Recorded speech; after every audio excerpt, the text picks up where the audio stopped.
And I'm Natalie. And you're listening to Twila and Natalie. We're doing a little mini show today because we're between seasons, but we're still going to talk to you about the joys and the pitfalls of being a grown woman. Indeed. So during these mini episodes, we just kind of like to throw out a topic that we don't really get a chance to get into in depth, and sometimes we don't want to talk about it for too long. We just want to touch on it. No, this is like a quickie when you just got to scratch the itch. I should have known you were going to say that. Okay, today we're talking about something that I think as women we kind of swim around a lot but don't dig into. We're talking about being selfish. Yeah, I have some thoughts on this, Twila. Okay, I feel like you do. I do, and I have very strong feelings about it because I feel that we send a mixed message, especially as women. On one hand, we've gotten a lot better at saying, hey, it's important that you take care of yourself. Hey, self-care is really important. Hey, make sure you take time for yourself so you can bring some balance to everything that you do. Indeed. But I feel like the minute a woman then does that and pulls back on something to carve out some time for herself, if it doesn't fit the agenda of those around her, then she's selfish. Oh, I think you're absolutely right. I'll give you an example. Okay. Let's say you decide, you know what? I'm not going to the soccer game because I just don't want to. I'm tired. I've been working all week. There are 50 million of them. There will be many more. I'm like sitting out on this one. Take some me time and, regroup, take a breather. I personally think there's nothing wrong with that. And I think that more parents should do that because, as you know, I also believe that we should not be at every single child's activity. True. Personally, I don't think that's healthy. I don't think it's good for the kid, and I don't think it's good for the parents. I think, well, that's a whole nother thing. I digress. But if it doesn't fit the agenda of somebody else, whether it's another parent or a co-parent or let's say another mom there, it's like, oh, you didn't make it to the game the other day. I didn't see you. I just need to take some time for myself. It's like, what? Oh. What? No, they see to put your children first. They don't say, oh, they go, oh. I've heard that condescending. Yeah, I get that a lot. Yeah. So I think we're making it harder on ourselves, and we're making it hard, especially on other women. And I think we need to, one, back the heck off. I'm all for that. Secondly, just, cut people some slack. And I think we could be better at encouraging, not like really standing behind it, not saying, hey, make sure you take time for yourself. Well, here's the thing. But really being supportive of it. Here's the thing. It's none of y'all business. Yeah. I mean, it's really simple. It's none of your business. Yeah. You can have all the judgment that you want, but from the second you open your mouth to express said judgment and you are not my mama or Jesus, you have gone too far. My mother can have as many opinions about my mothering as she wants because she was my mother and she raised me to be one. Yeah. That's fine. Nobody else gets to have an opinion. And by nobody else, I even mean my husband. No, thank you. You can listen. We're equal partners in this, but if you're not at least pulling the same amount of weight as me, you better not come up in here talking about you didn't do X, Y, and Z, because I can really easily go, but you didn't do A, B, and C. Yeah. And then where do we wind up? Exactly. It's like fighting. Yeah, that's dumb. I just think it's okay to own the things that you really just want to have for yourself. And do you think, Twila, do you think it's more of a self-imposed? I feel like you and I are better than the average person at taking time for ourselves or of doing the activities of our choosing more specifically. Because we're unapologetic about it. Right. If I want to go knit a hat at 3:00 in the afternoon, I'm going to go knit a hat. Right. But we also, I think would be categorized by many other people as being selfish, quite delusional in our pursuit of things. Yes. That is true. Yeah. I mean, I think there's a lot of people that are just like here's a phrase I hear a lot. Oh, I could never do that. Yeah. Oh my gosh. And here's what I usually say. Well, that's unfortunate because I'm enjoying that. And I mean, I've heard that from, whether it's I used to have a point, like when my kids were really little and they were in school, I got all my kids in school all day, but there were still, there's still only so many hours in a day. Yeah. I would probably take at least one day of the week that was just a selfish day. Yeah. I wouldn't get anything done. No laundry, no housework, no nothing. And this is before I started the business. I would just have a day where I would do nothing. Sometimes you would catch me, I can't tell you how many times I would bump into a mom on my way into the mall when she's coming out of the mall. And she had run errands or something.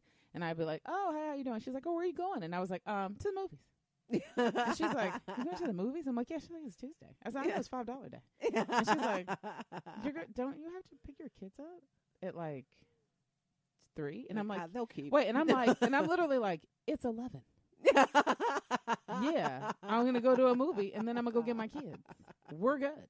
Right. But there would be automatically that like super layered, like, oh, is that like you're not as dedicated, or why aren't you as dedicated? Well, guess what? I don't have to be dedicated to anybody's standard of mine. Yeah, we don't need to be a good parent, to be a good mom. You do not need to be a martyr. You do not need to sacrifice everything and anything. Yes, by definition of being a mother, that happens. As soon, in fact, even before that child slides out of your vagina, it becomes about that child. It's just that's parenting. It's just like, to reference for anybody that hasn't had children, it's not quite as easy as it slides. However, it happens.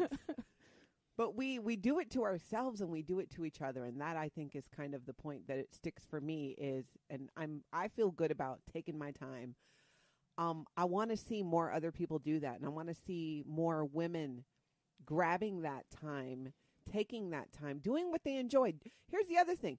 Don't take time for yourself and do something you feel you have a social contract to do. Yep. Don't do something you feel is the stereotypical thing you should do. If you like to get your nails done, go get your nails done. I love having nice nails. I actually hate getting it done. I hate sitting there. Oh. I love my nail person. She makes it tolerable. It's like the only reason I get it done. Yeah. I don't enjoy the process. I get fidgety. I don't like the sitting there part. I like a pedicure, though, because they rub your calves. So if I'm taking a day for myself, that's not what I'm going to do. You know, like I was telling Twila before we did the show, I took a day for myself. And you know what I did? I ate everything not nailed down in my house that was gluten-free and full of sugar. Yep. And I binge watched a show on Hulu, sitting in a recliner, and I fell asleep. I was probably in a sugar coma. Yep. But here's the thing. Sometimes selfish. Oh, and you know what? It was a Monday. Yeah. See, and the thing is, sometimes being selfish. I know you're like, you're distressed out Monday. Like, yeah. Everybody knows for most people, Monday is just like, I mean, Monday's actually my favorite day of the week. Mine too. Yeah. Because I'm just like, that's like everything starts again. It's like a fresh pack of crayons. It is. Like, thank you. See, it's like you open it up, nothing's been used. See, it's there untouched. are moments where we share a brain. Yeah. But honestly, I think some of being selfish to me isn't even rooted in time. It's just rooted in choosing the things that I want. Yeah. Because we're taught, I think as women, we're taught that we're supposed to put ourselves behind someone else's happiness, pleasure, comfort, whatever. Mm-hmm. I'm a middle kid, so I grew up having to share everything. I had to share a room for a while. I had to share clothing always. I got hand-me-downs and then had to give hand-me-downs. Mm-hmm. I had to share, if our resources were limited. So when my mother was notorious, like if we went somewhere to eat, it'd be like, you get something, y'all split it. Like no, who wants to split a popsicle? Nobody. Right. But it was that kind of stuff all the time. When I got old enough, I made like a completely selfish middle kid promise to myself as like an 18-year-old. That I would make sure that I could earn enough money and, have enough resources that if I wanted something and I just wanted it and I didn't, that I could have it and not have to share it. Yep. Whether it was a blanket or if it is, an ice cream cone, it didn't matter. I just wanted to not have to share it. And that's a deep seated thing. That's not a like, oh, I just want to like only have things for myself. It was, I felt I grew up with a lot of scarcity. It's a thing that brings me comfort to not always have to share. That really appreciates that I've worked myself to a point that if I want, ice cream in my house, then I have enough resources that I can have ice cream choices so y'all can have ice cream and I can have my ice cream and you just don't touch my ice cream. Yeah, and there's nothing wrong too, by the way, people, with telling your kids, that's my ice cream in the freezer. Yeah, don't touch it. Don't touch it. Okay. That's what I got for myself because I get it for you people and you guys eat it all and it's gone so fast. Right. And we used to have like a lot of back and forth about this because my husband's the kind of person that he's always I'll offer you the first bite. Like and then that's all you're getting? Well, no, like he'll literally be like, oh, this is, like something will come and be like, you want a bite? Like that's him. I'm the opposite. Let me try it. Do I like it? I'll share with you in a couple of bites. Like I just want to have the experience I have with it. Yeah. And at least you'll share it. I have a certain desserts at certain restaurants that I outright tell the family, I'm not sharing any of this with you. Okay. So if you want it, you better order it. Okay. Right now, that's my life, right? My best friends, my very best friends know that if we go to, and particularly before my vegan days, if we would go to certain restaurants, it would be understood. They would say, "Oh, dessert is coming, and here I'm gonna put this. I'm putting everybody. I'm blasting all my friends. I love y'all, but I'm blasting y'all because y'all know we do this. We'll go to dinner and it'll be like 6 or 8 of us, and we'll be like, oh, we'll just order dessert and share it. No, we will not, because here's what's going to happen. I don't want to share with you. Yeah. And then I have to go through the process of ordering another one to take home because I didn't get what I wanted of the one that we ordered. Yeah. So one day, you're not enjoying the experience in the way it's meant to be. Right. You're going to have dessert. Have dessert. Right. And one day I finally got, like, I don't know what possessed me. I think I might have had a cocktail at dinner or something. But we went to order, and I just went, I said, oh, I'm going to get this. And my one really good girlfriend was like, oh, that sounds good. We can share it. And I was like, no, girl, we can't. Yeah. And I just said, and I'd never actually done that before. And she started to laugh, and she goes, oh, good, because I really don't want to share it either. So we were both doing the polite thing. We lie. We lie to ourselves, and we lie to each other. Think of how happy we would be, Twila, and we're talking about women this is our tribe. These are our sisters. These are our closest people. Right. Especially with them and with our family, we should be able to say and verbalize, I want this for myself. And it's okay to have it for yourself. I have like blankets. I once took it from a child more than one time. Look, I'm like, that is mine. Look, my family knows me so well now that they essentially ordered blankets that are embroidered with my name on them, so that these are mine. And you can use them sometimes, but if I come in and like put my hand out like my blanket, please, then I get my blanket back.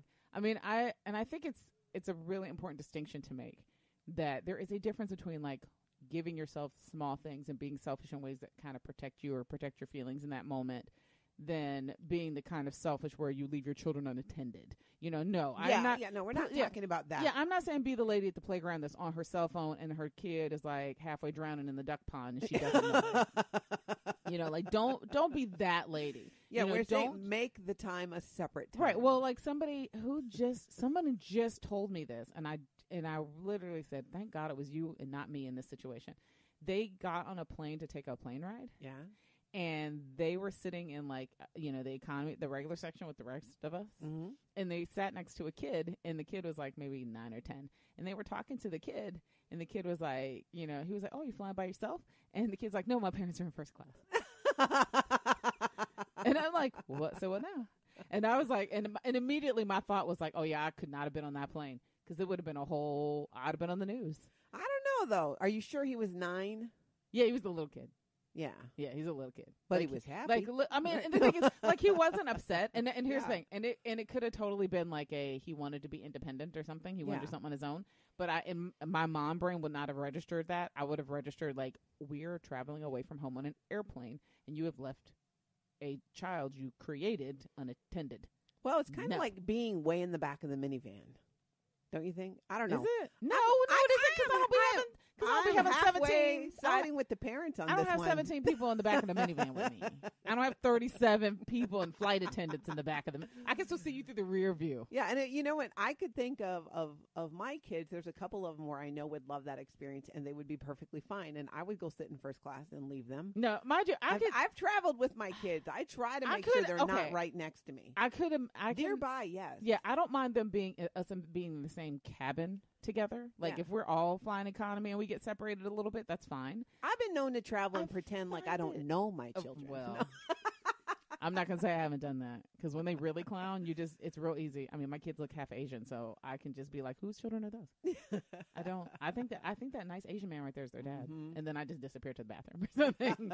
No, I mean, but I immediately think things like that. Oh, give me a little bit of a perspective. Like, there's a difference between like, I just want to look out for myself and my well-being, and like there are moments where you just can't actually exercise that selfishness. You just have to go, hey, I have to look out for like the whole, or I have to look out for somebody that's not me right now. Yeah, use judgment, and just don't have any shame in your game about it. I have my moments, and I think that's why I feel, and people don't always know and they don't need to know either. Just like people don't need to know when you're taking time for yourselves. Not that I'm not saying to make it a secret way. It's none of their business. Yeah.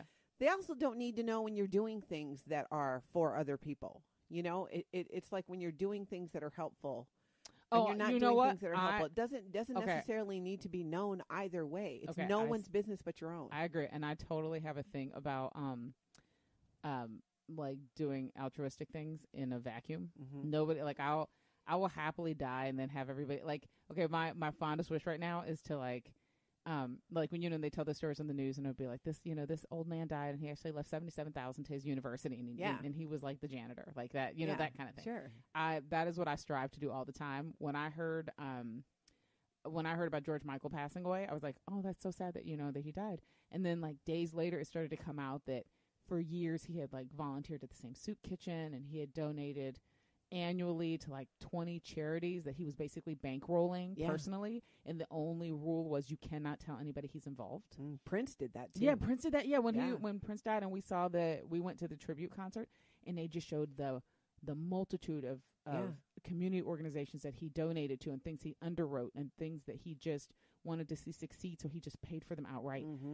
I have a really very personal goal to be able to do that, you know, to be able to actually just have enough resources that I can just provide that for people and never have anybody know that I had anything to do with it. Yeah, and that's the thing. No one knows what you do and what you don't do, which is in large part why you have to ignore the judgment of other people. Amen, sister. They don't know what you do and what you've not done. You know, I've had it's like there were times when I remember when my mom was alive and she would ask me to do something and I'd be like, you know what? No, I'm not doing that today. I will help you a different day, but today I'm taking for myself. And she would try to pull the, I'm your mom and blah, blah, blah. And I'm like, woman, I gave you a kidney.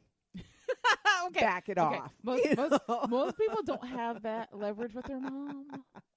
Most of us have to be like, yeah, you gave me life. I'm coming over at 2:00. Yeah, exactly. But see, we equal out in that regard. Yeah, she like gave me life, then I gave her life. Yeah, which I would remind her of all the time. Yeah, I used to try to leverage like grandkids, but that only works when they're little. Yeah. When they're like fresh out and they're all like wrapped up in blankets, you're like, I gave you a grandchild. Then they're like, okay, that's, you know, I don't need a Mother's Day card this year. I'm good. Exactly. But then like after when they hit like 5 minutes, it's like, no, you're done. Yeah, that's it. You're like, you're all right. I love the 5-minute rule. Yeah, exactly. Every mom gives you 5 minutes. They give you 5 minutes to spend, and then you got to get your act together. That's it. Okay, so in passing, I think it's okay to be selfish. Yes, absolutely. I think it's important to, if you want to label it and call it being selfish, when you take that time to do an activity of your choosing, or to do nothing. That's the other thing. There's nothing wrong with doing nothing. I make time so I can do nothing. Okay. I work hard so I can do nothing. I think we should just make that a rule. Everybody should just do nothing today. Yeah, totally. I mean, I'm not going to do it, but I mean, somebody should. Okay. So you guys know we're working on new episodes. We're very, very close. Season 2 is coming. And in the meantime, we want you to go check out the website. Go to matriarchdm.com. Twila and Natalie have a page there. You can listen to previous episodes. And you can email the show at hello@matriarchdm.com. Don't forget, we will be back very, very soon with new episodes. And we appreciate your support so much.